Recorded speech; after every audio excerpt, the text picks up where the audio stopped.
വായന എന്നും തെളിഞ്ഞ പ്രകാശമാണ്. ആ വെളിച്ചം ജയിൽ തടവുകാർക്കും പകർന്നു നൽകാൻ തീരുമാനിച്ചിരിക്കുകയാണ് ഷാർജ ജയിൽ അധികൃതർ.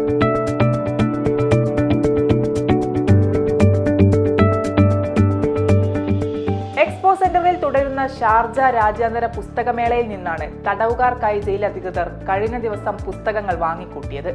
വ്യാഴാഴ്ച മേളയിലെത്തിയ ജയിൽ ഉദ്യോഗസ്ഥർ ഇന്ത്യൻ പവിലിയനിൽ നിന്നാണ് കൂടുതൽ പുസ്തകങ്ങൾ വാങ്ങിയത്. DC ബുക്സ്, മാതൃഭൂമി, IPH അടക്കമുള്ള മലയാള പ്രസാധകരിൽ നിന്ന് ഏതാണ്ട് 2500 ദിർഹമിന്റെ പുസ്തകങ്ങൾ വാങ്ങുകയുണ്ടായി. എല്ലാവർക്കും വായനയൊരുക്കുകയാണ് ലക്ഷ്യമെന്ന് തടവുകാർക്കുള്ള പുസ്തകങ്ങൾ വാങ്ങാനെത്തിയ ജയിൽ ഉദ്യോഗസ്ഥർ പറഞ്ഞു.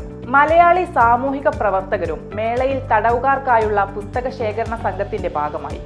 മലയാളി തടവുകാർക്കായാണ് മലയാള പുസ്തകങ്ങൾ വാങ്ങിയത്. മികച്ച കഥകളും കവിതകളും ഉൾക്കൊള്ളുന്ന പുസ്തകങ്ങളായിരുന്നു ഏറെയും. എമിറേറ്റിലെ സർക്കാർ ലൈബ്രറികൾക്കായി UAE സുപ്രീം കൗൺസിൽ അംഗവും ഷാർജ ഭരണാധികാരിയുമായ Sheikh doctor Sultan bin Muhammad Al Qasimi 45 lakh ദിർഹമിന്റെ പുസ്തകങ്ങൾ വാങ്ങുന്നതിനും നിർദ്ദേശിച്ചിട്ടുണ്ട്.